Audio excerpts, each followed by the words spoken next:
All right, let's bring in IDF spokesperson, Lieutenant Colonel Peter Lerner. Colonel, thank you so much for giving us some of your time. I'd like to start out with what's happening in Gaza. There are reports of this firefight that erupted outside of a hospital there. What more can you tell us about that? Nichole, thank you for having me. Indeed, we are on day 38 of our war against Hamas, a war that we didn't want, but nevertheless, we have no choice to win. 239 hostages are being held, Israelis and foreign nationals, the youngest of those 10-month-old baby. The hospitals have become a hotbed of Hamas's terrorism.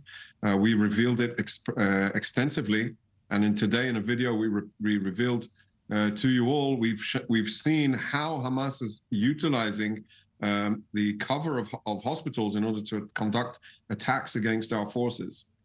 We had an RPG squad that went into a hospital, into the Al-Quds hospital, and fired an RPG at an IDF tank.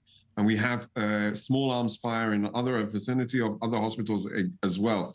And this goes to show that what we've been saying throughout the course of the last 38 days, Hamas have no regard for human life, Israeli or Palestinian. They're putting everybody at risk. And indeed, it is the people that are paying a heavy toll are the Palestinians who are buckling under the pressure of Hamas's brutal leadership and brutal governance. We are determined to defeat Hamas. We're determined to make sure they never wield the sword of death above our heads again.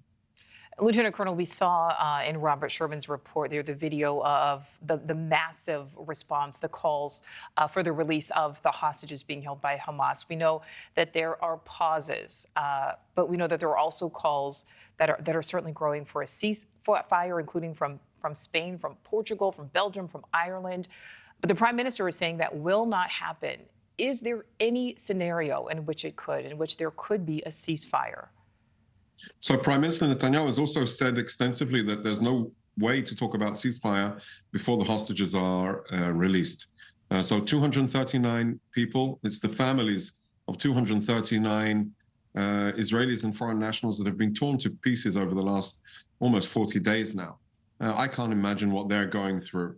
Any talk of ceasefire is premature and has to be, it has to go in line with the underlining goals of this war, to rid the world of Hamas as a governing authority of the Gaza Strip, a governing authority that has used all of the tools of government in order to create this terrorist army that have utilized the Gaza Strip as a staging ground for their brutal massacre on October 7th. And therefore, there can be no talk of ceasefire without addressing the core problems that will remain even if there is a ceasefire.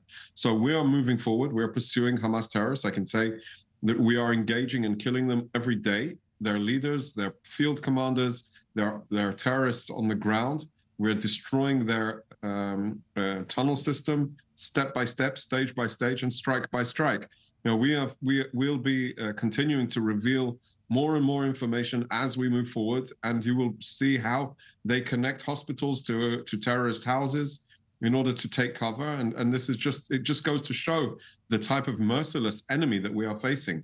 There is no other end result other than the one that is a world and a region, a Gaza Strip and Israel without Hamas. Thank you for watching. Go to newsnationnow.com to find News Nation on your television provider. And don't forget to click the red subscribe button below to get more of News Nation's fact-driven, unbiased coverage.